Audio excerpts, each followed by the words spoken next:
मुझे समझ में आया तुमने हमारे लिए ये क्या बोल दिया, बिकने के लिए तैयार हो गई। बलवानों का अगर सम्मान है तुम जैसी पतिव्रता स्त्रियों से अलग है, लेकिन दुख इस बात का है तारा, घर से निकल के घर की देवी को नहीं देखा, कैसे चलोगी जंगल में सदा।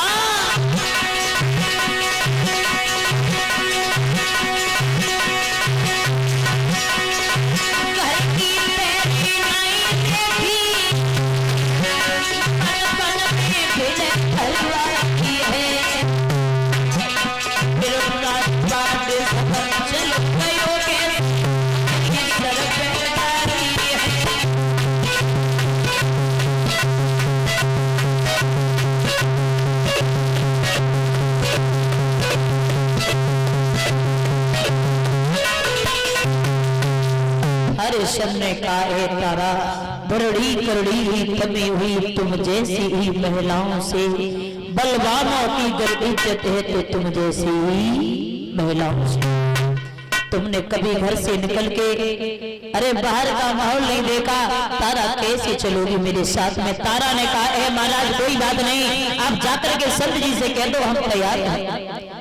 हरिश्चंद्र ने कहा है जवाब दिया है हम 3 प्राणी हैं, गुरुदेव बिकने के लिए तैयार हैं, आप हमें ले चलो। बोले तो क्या कोई एहसान कर रहा है, समय नहीं है, चलिए मेरे साथ। हरिश्चंद्र ने राजसी वस्त्रों को उतार दिया, सन्यासी वस्त्रों को धारण कर लिया। तारा से कहा है तारा कभी भी मैंने अपनी जन्मभूमि को त्यागा नहीं, लेकिन आज के बाद इस जन्मभूमि में दोबारा से आगमन नहीं होगा। आओ जन्मभूमि को नमन कर लो। तीनों प्राणियों ने झुक करके जन्मभूमि को नमन किया। नमन करने के बाद आगे बढ़े हैं, देखिए समय की बलिहारी। कहते हैं महाराज पलक झपकते देर हो सकती है दादा, समय को बदलते कभी देर नहीं होती है। समय पे दुर्जन संग समय सत्संग नवावे, समय पे बाढ़े रोग समय पे रोग मिटावे, समय पे होवे खर्च समय पे खर्च मिटावे, और समय पे होवे मिलन समय बिछड़न। समय बहुत बड़ा बलवान होता है। एक कवि कह रहा है महाराज सर्दी गर्मी ये कुदरत के नजारे हैं, सर्दी गर्मी ये कुदरत के नजारे हैं, और प्यासे वो भी रह जाते हैं जो दरिया के समय की बात। और आप लोगों पर ही नहीं बड़े बड़े राजा महाराजाओं एक कवि कल्पना कर रहा है, एक जैसे दिन कभी किसी के गुजरते नहीं देखे हैं। लिखा है कि सदा दिन एक से और किसी के न गुजरते देखे, सदा दिन एक से किसी के न गुजरते देखे।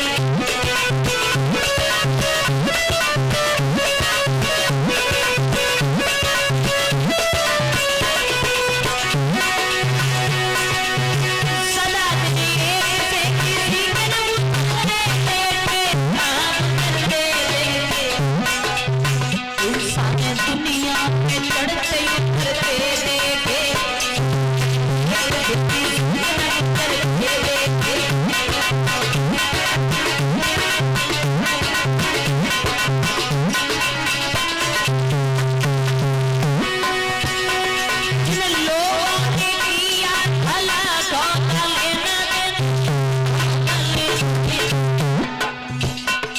लेकिन एक दिन वो समय आया, वही लोग वही पैसा पैसा को हाथ फैलाते, सदा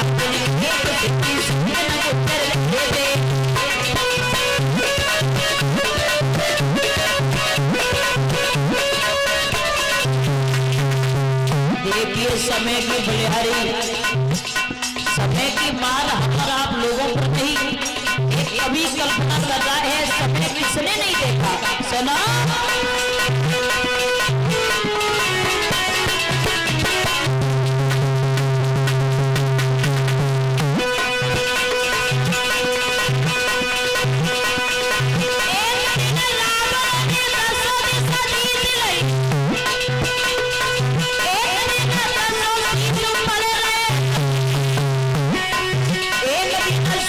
सुंदर भागी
एक महलों में रहने वाले एक दिन वो कि राजपाट सबको चला गया, आज भूखने चल और जब चले हैं थोड़ी दूर ही निकल पाए थे तो क्या देखा है महाराज, तारा को जाता हुआ निहारा।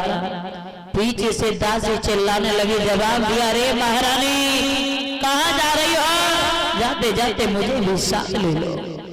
क्या दशा थी रानी तारा की, क्या दशा थी पुत्र रोहतास की, क्या दशा थी महाराज हरिश्चंद्र की। तीनों प्राणी जब चले थे तो उस समय उनका हाल क्या था, एक कवि कल्पना कर रहा है।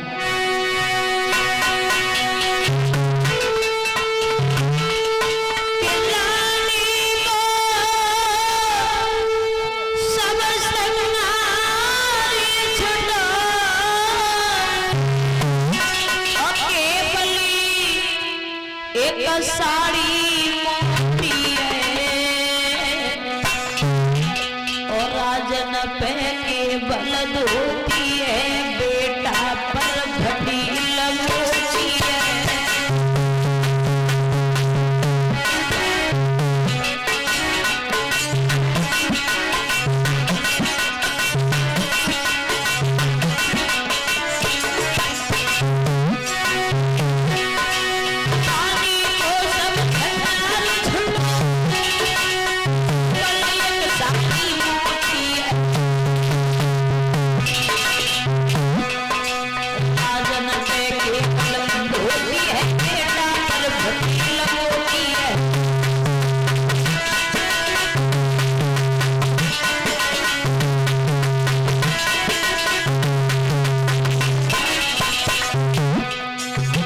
तारा को जाता हुआ निहार, दासी भाभी जवाब दिया, है रे बहन तारा आ जा रही हो।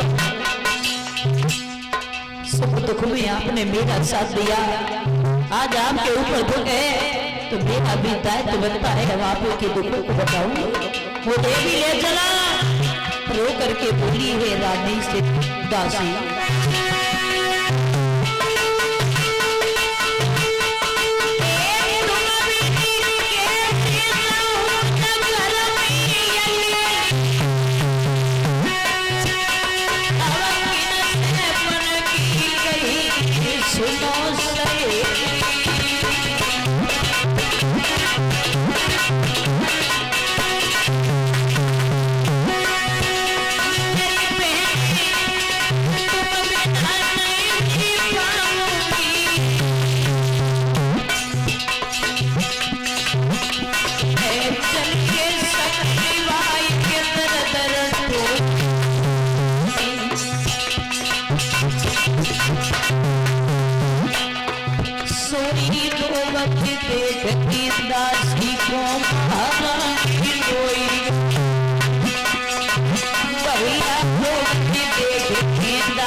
ध्यान रखना भैया, जिस समय तारा ने दासी को रोता हुआ देखा, भाग के पहुंची और दासी को लिया अपने सीने से लगा लिया, समझाया बहन रो नहीं, जीवन भर मेरा रहा तो दोबारा से आपके दर्शन जरूर होंगे।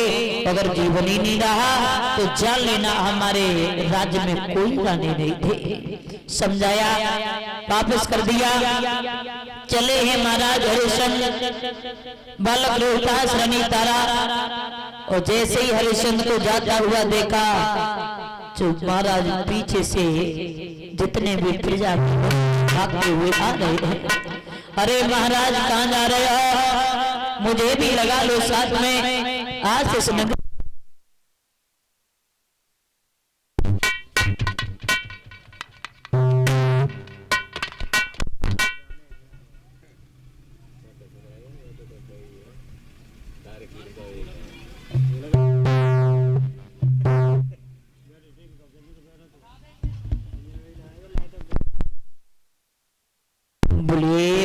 भगवान की।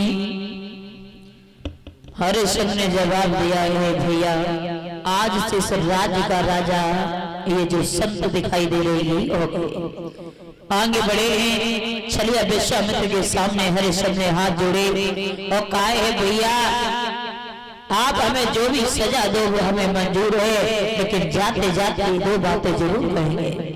हरिश्चंद्र ने जवाब दिया है कि यहाँ जो भी हमारे प्रजा के लोग हैं आप हमें दुख दे लो मंजूर है, लेकिन कभी भूल के भी हमारे प्रजा के लोगों को दुख मत देना। चलिए विश्वामित्र ने जवाब दिया है, हरिश्चंद्र आदेश कर रहा है। बोले आदेश करने लायक मैं केवल एक बुद्धि है मेरी। और रोकर के बोले हैं महाराज हरिश्चंद्र,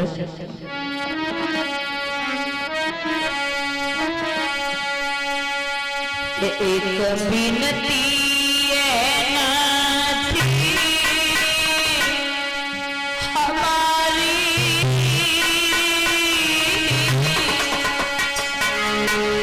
अगर होवे मेरी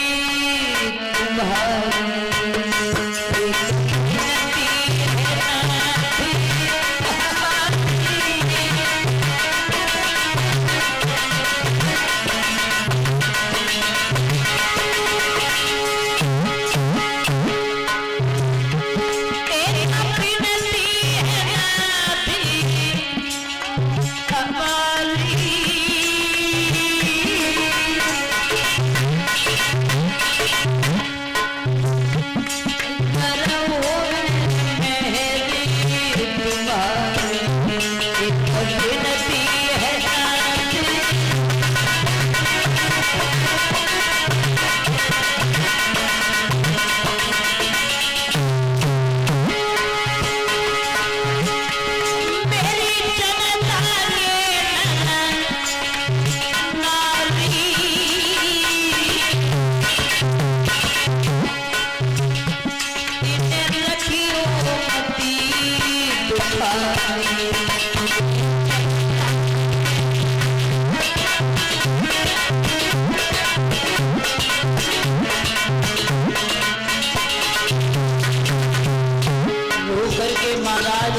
ने जवाब दिया है। चलिए विश्वामित्र से कहा, आप हमें जो कष्ट दे दो वो हमें मंजूर है, लेकिन भूल के भी हमारे प्रजा के लोगों को दुख मत देना। और वो करके बोले,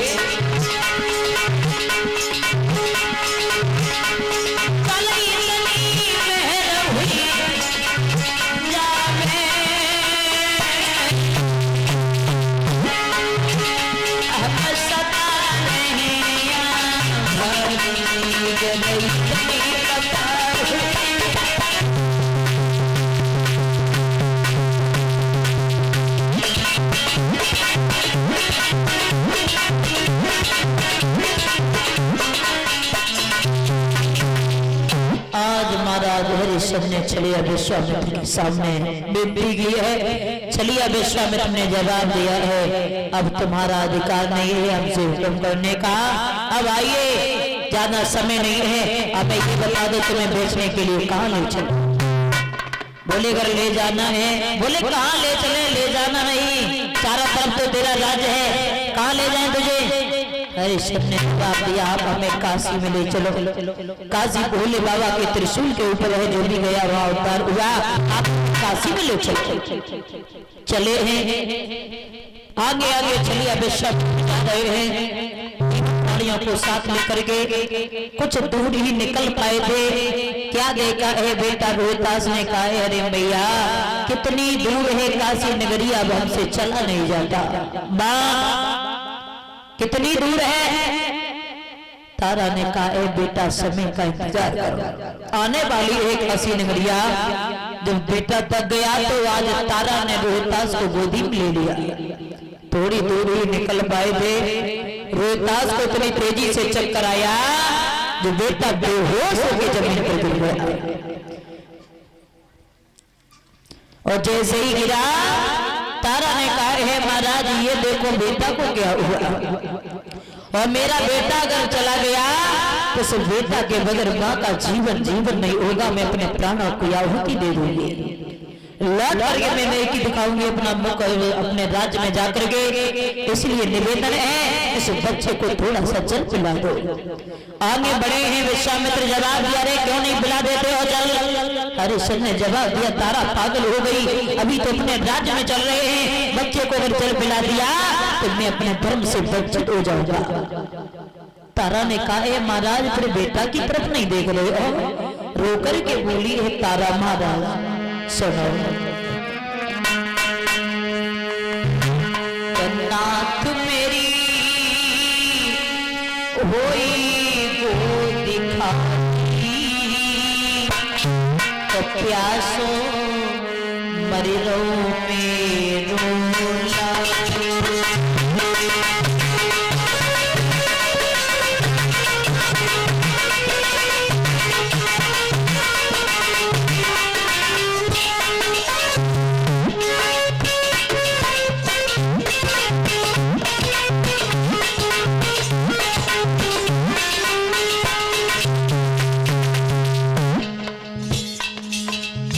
पति को छाया में सही आई,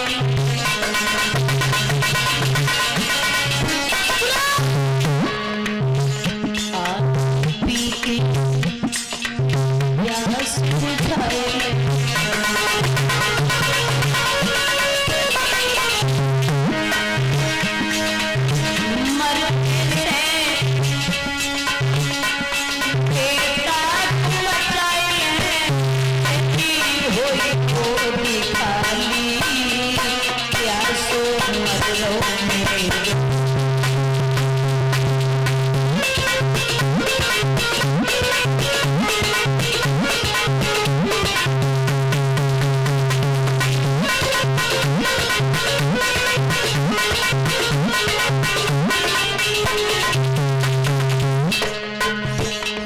ने जवाब दिया तारा अगर मैंने अपने राज्य में जल पानी कुछ भी ले लिया तो मैं अपने धर्म से वंचित हो जाऊंगा। सुनो तारा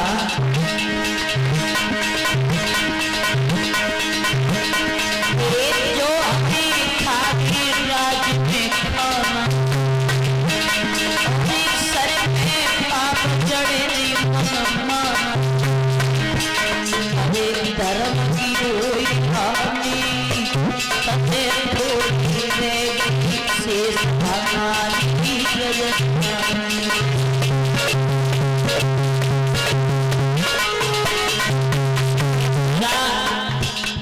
एक पुत्र होने के नाते अगर दुख में है तो मैं इस बेटा का पिता हूँ, दुख मुझे भी है मगर क्या करूँ भद्रे।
हरिश्चंद्र ने समझाया, तारा अभी हम राज्य में चल रहे हैं बेटा भैया, तुम्हें नहीं पता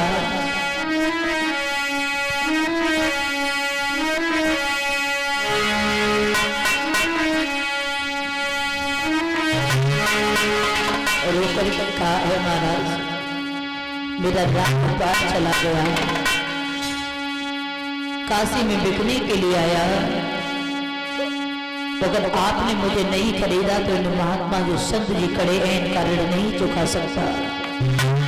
इसलिए रोकर के जवाब दिया है, सुनो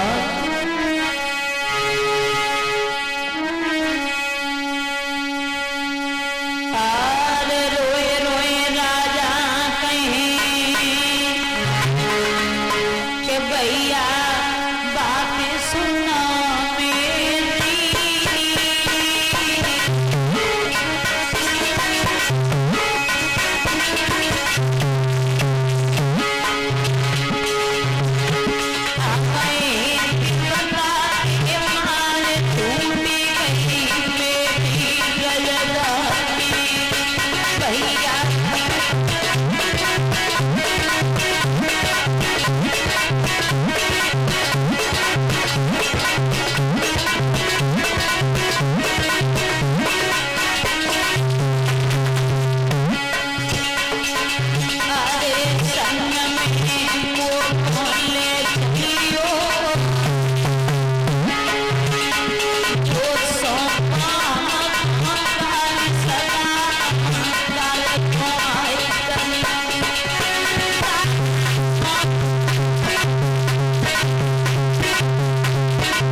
से जिस समय प्रार्थना की है, कालू मेहतर ने हरिश्चंद्र को खरीदा, एक ब्राह्मण ने आकर के रानी तारा बेटा रोहतास को खरीद लिया, तीनों प्राणी बिक गए। हरिश्चंद्र चले हैं, तारा से हाथ जोड़े जवाब दिया, तारा अरे दुनिया में कोई ऐसा पुरुष नहीं होता है, मैं कितना बड़ा निर्दयी हूँ, पापी हूँ जो मैं अपनी पतिव्रता स्त्री को अपने हाथ से ही बेच लिया।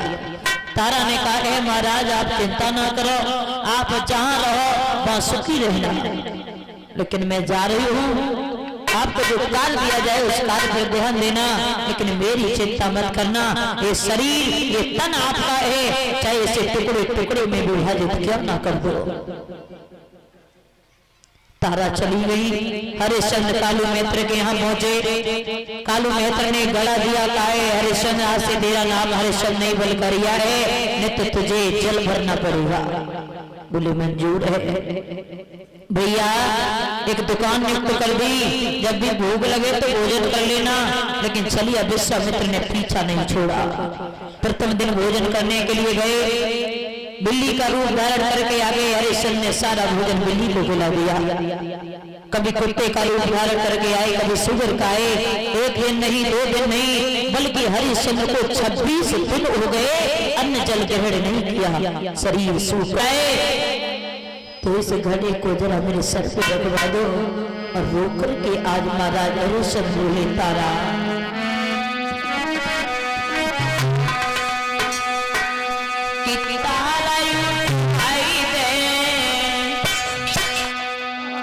अगरिया जल की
महाराज हरिश्चंद्र ने जिस समय तारा से विनती की हो तो तारा ने जवाब दिया, माफ करना महाराज, मैं आपकी पत्नी जरूर हूँ, आप एक मेहतर के यहाँ काम करते हो, मैं एक ब्राह्मण के यहाँ काम करती हूँ, अगर मैंने गला उठाया तो मेरा धर्म चला जाएगा, इसलिए मैं खड़ा नहीं उठवा सकती। हरिश्चंद्र ने कहा है, तारा आखिर पत्नी तो तू मेरी है, बोले बेशक है, लेकिन धर्म की खातिर यहाँ तक आए, धर्म की खातिर राज गया, धर्म की खातिर काशी में मिले, अब धर्म को मत ना बोलो। हाँ एक उपाय है महाराज, जल के अंदर प्रवेश हो जाइए, थोड़ा जल का सहारा लगेगा, गड़ा उठ जाएगा। हरिश्चंद्र ने वो ही किया, जल के अंदर प्रवेश हुए, थोड़ा जल का सहारा लगा, गड़ा टूट गया। आगे जैसे ही बढ़े तो कहाँ इतनी शरीर में शक्ति थी, इतनी तेजी से चक्कर आया जो हरिश्चंद्र पर घड़ा फूट गया, फूटा हुआ घड़ा उठा लिया। हरिश्चंद्र पहुंच गए कालू मेहतर के पास। कालू मेहतर ने देखा, जवाब दिया, क्यों रे अरिया, ऐसे नित्य घड़ा कहां से लाऊंगा, ये ले लाठी और ये ले कंबल, जाकर के शमशान की रखवाली कर, आज से तेरा यही काम है। देखिए समय कहाँ एक राजा होकर के महाराज राजपाट चला गया। कालू मेहतर के घर पे भी गए, पानी भरने का काम भी छूट गया, अब शमशान की रखवाली कर रहे हैं। पहुंच गए, जो भी मुर्दा है बिना कर कफन के जलने मत देना, आज से दे रही हुई कार्य। इधर रानी तारा जो ब्राह्मणी के यहाँ रह रही थी, एक बार ब्राह्मणी ने कहा, बेटी घर में थोड़े पुष्प नहीं है, पूजा करनी है, पुष्पों की आवश्यकता है, और बेटा को भेज दो बगीचा चले जाए और थोड़े पुष्प लेकर के चल। बोले कोई बात नहीं। तारा ने इशारा किया और कहा, रोहितास चले जा, ज्यादा नहीं, थोड़े से पुष्प लेकर के चल जाना। बोली है तारा, चले जाओ लाला।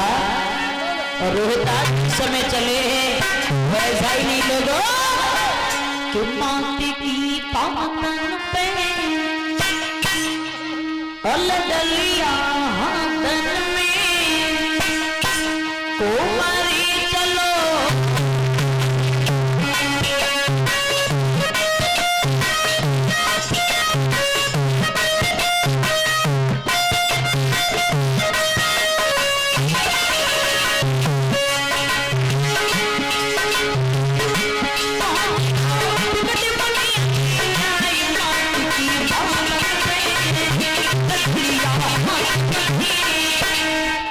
कुमारी चलो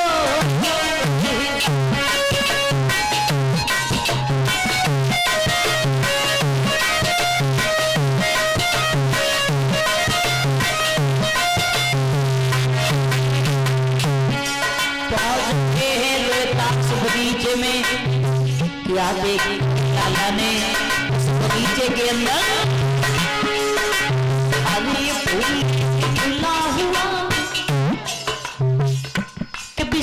छिपा हुआ दिल में लग रही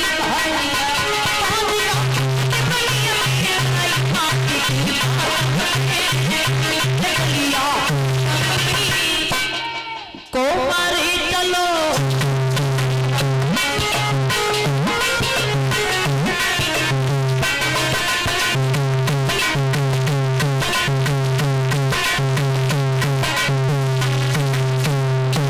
लाला ने बगीचे के अंदर एक पुष्प देखा, चलिया विश्वामित्र को कहा, चैन जाकर के उस पुष्प में इस सर्प का रूप धारण करके बैठ जाते हैं। लाला ने तोड़ना चाहा, चलिया विश्वामित्र ने आज रोहितास को एक छोटी वाली उंगली में डस लिया।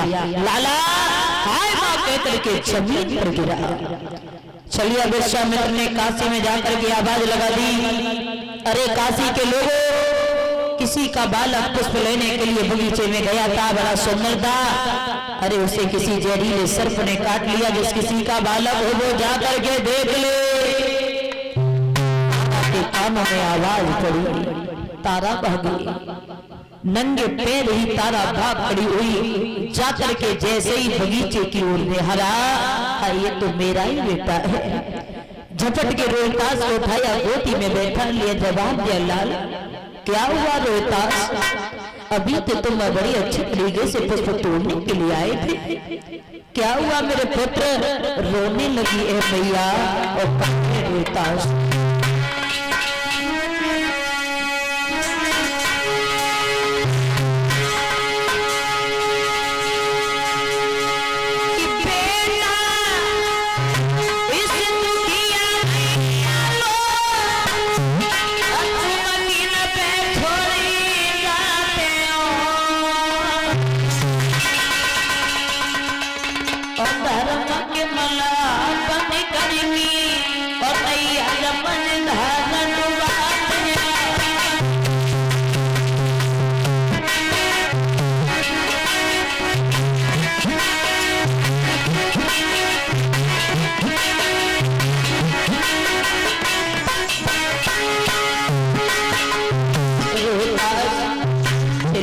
से भी बिछड़ना हो गया मेरे लाल, तुमने भी मुझे सारा छोड़ दिया। कहा जा रहे हो लोग, एक बार इस माँ से माँ के दो मेरे पिता से भी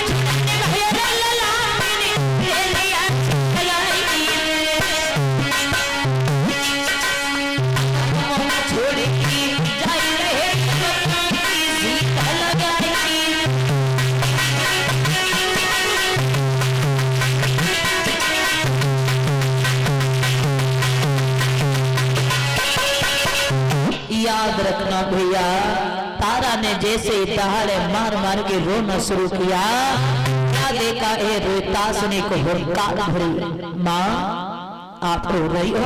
हाँ माँ, अब मैं बच नहीं सकता। क्या हुआ रोहतास में? बेटा ने जवाब दिया, माँ मुझे किसी जहरीले सर्प ने काट लिया, अब मैं ज्यादा देर तक का नहीं हूँ, लेकिन एक बात याद रखना मैया, तुम रो नहीं। रोहतास ने अपने मैया की आंखों में आंसू देखे हैं तो अपने नन्हे नन्हे हाथों से आंसुओं को पोंछ दिया। कहा माँ रो क्यों रही है? संसार में जिसने जन्म लिया तो निश्चित है माँ, और ये बेटा अगर चला भी जाए तो समझ लेना मेरी कोख पर ही पड़ गए थे, मैंने किसी भी बेटे को जन्म नहीं दिया था। तारा को समझाया और कहा मैया एक बात सुनो, जिसने जन्म लिया उसे जाना तो निश्चित है,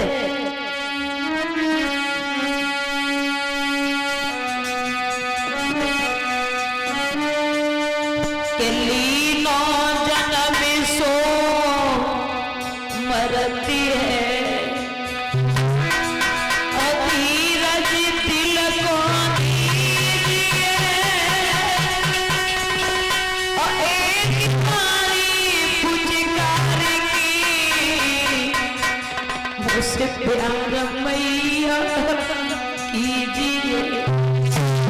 रोहतास ने जवाब दिया, माँ लाला अब ज्यादा देर का नहीं है, लेकिन तुझे सौगंध हो मेरी माँ, रोना नहीं। और काहे मैया धर्म का ध्यान रखना, धर्म की खातिर रात चला गया, इस धर्म को पीट मत देना। बोले हैं रोहतास, आरे दुख सुख की जो बधु गएली, सो मैया को से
भैया मैया की गोदी में ही रोता सा सर एक तरफ ढुलक गया।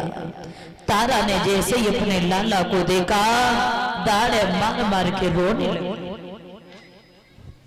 और जवाब दिया, ए लाला ये क्या हुआ, तुमने तो मुझे बीच मझधार में ही छोड़ दिया। और याद रखना माताओं, उस मैया के कलेजे से पूछो, उस मैया के दिल से पूछो जिस माँ का इकलौता पुत्र हो संसार से जुदा होकर के चला जाए क्या गुजरती है। समय समय पर वही माँ अपने बेटा की याद करके बहुत रोती है। उसे पता है कि पुत्र शोक पड़ जाना कितना बड़ा दुख होता है, और जिसके पैर में बीमारी नहीं गई वो क्या जाने तो होता क्या है। वैसे हम तो प्रभु से यही प्रार्थना करते हैं, भगवान अगर तू पुत्र देता है तो कभी माँ बाप के होते होते संतान को लेना नहीं। भैया रो रही है और जवाब दिया, रोहतास तुमने ये क्या किया, ये क्या किया मेरे लाल, तुमने मुझे बीच मैदान में छोड़ दिया। क्या बताऊंगी जाकर के तेरे पिता को, जब तू पैदा हुआ था तो मेरी खुशी का ठिकाना नहीं था। तेरे पिता ने तेरे नाम पर लाखों की दौलत को लुटवा दिया था लाल, लेकिन आज तू मुझे बीच मझधार में छोड़ के चला गया।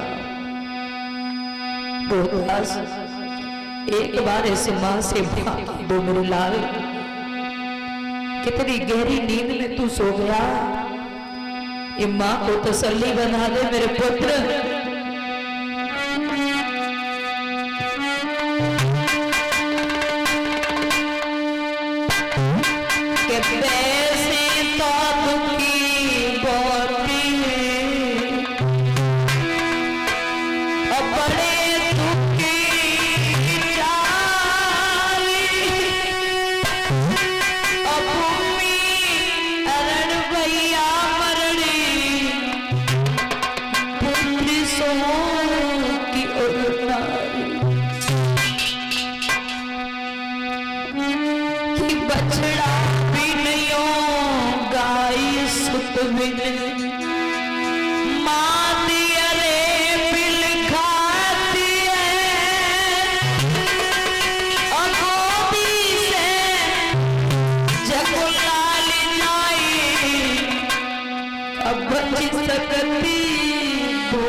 लाला को उठाया, कभी दुखिया अपना मुख बेटा के मुख पे रख देती, कभी लेस को जमीन में रखती है, कभी गोदी में सुलाती है। तारा पागल सी हो गई, बगीचे के अंदर रो रही है। ऐसा ही नहीं भैया,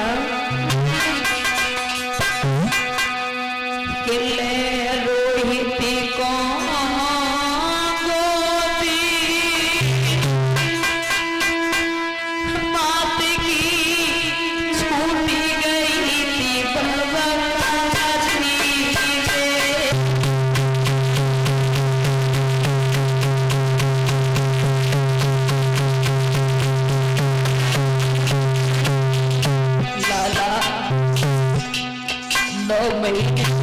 घर में रखा, मैंने ये सोचा था कि बीच मैदान में छोड़ के चले जाओगे रोहतास। एक बार बोल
रखना भैया, तारा का रो रो के बुरा हाल है। तब तक क्या देखा है मालिनी ने समझाया। अरे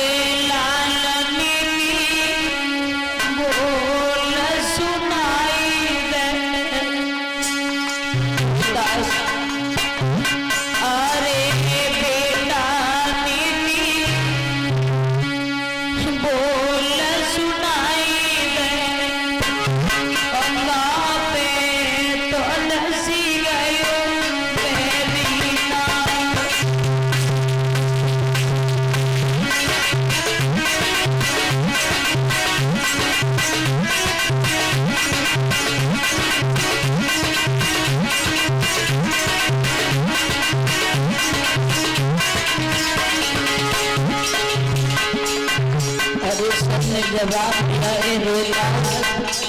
एक बार पिता से बेटा कह दो मैं लाल, बीच मैदान में छोड़ करके संसार से अलविदा होकर के चले गए। भगवान से प्रार्थना करके हरिश्चंद्र, प्रभु मेरे कौन से कर्म के दिखाना है, कौन से कोटे कर्म कर दिए थे मेरे भगवान, जो सब दुख तुमने मुझे दे दिए। बोले सब कर्म को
सब रो रही। साड़ी खींचने कौन जाने, जैसी लागी लगाई।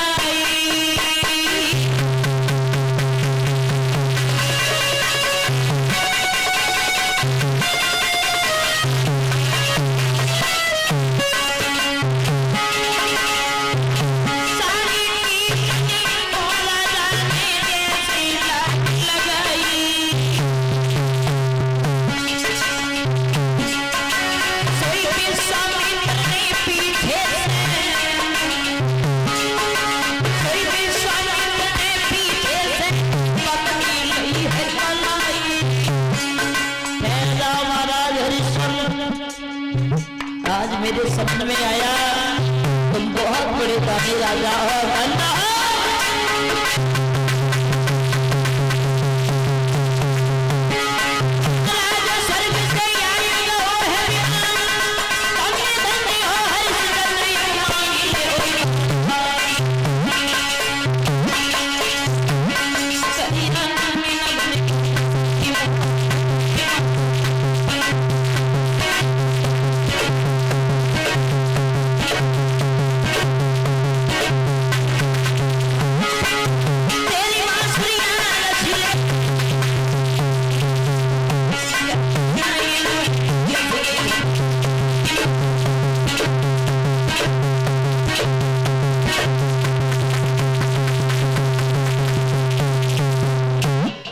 पीछे से विश्वामित्र ने जैसे ही कलाई पर कहा है, ठहर जाओ महाराज हरिश्चंद्र, आज मेरे समझ में आया तुम बहुत बड़े दानी राजा, मैंने तो तुम्हारी परीक्षा ली। हरिश्चंद्र ने कहा है ऐसी परीक्षा ली जाती है, बोले आप वरदान मांग लो।